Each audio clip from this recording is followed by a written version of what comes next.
president's actions Gentleman's time's advance expired. national security. Oppose this impeachment.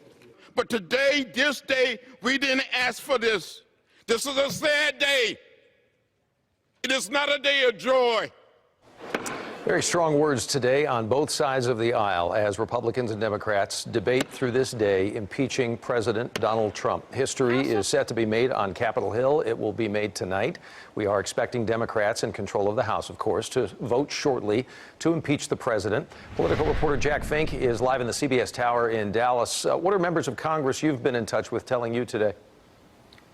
Well, Doug, Democratic Congressman Mark Vesey told me that this is not a day of celebration or jubilation for him and other Democrats. Republican Senator Ted Cruz called this a sad day for the House of Representatives and the country. Do you believe what the president... In an interview, Senator Ted Cruz said House Democrats' articles of impeachment against President Trump, abuse of power and obstruction of Congress, don't measure up to standards set by the Constitution. They didn't have the evidence to prove that. And so the position of the House Democrats is that you can impeach a president with no demonstration of criminal conduct without even demonstrating any federal law was violated. House members debated for much of the day. The evidence brought before us does not amount to a high crime. Indeed, it does not amount to any crime.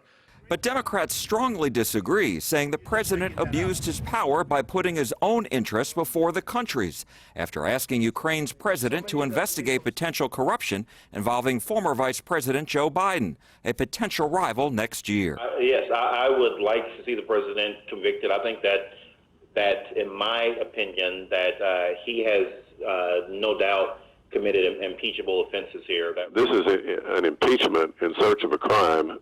But there's never been a crime committed, and there hasn't been one proven. There hasn't been one alleged. And that it's clear that Donald J. Trump, President of the United States, that he is a clear and present danger to our democracy, our national security. Well, you know what? House Democrats have been saying that since November 2016. I get that they don't like Donald Trump. I get that they disagree with Donald Trump. They're entitled to that view. What they're not entitled to do is abuse the constitutional standard.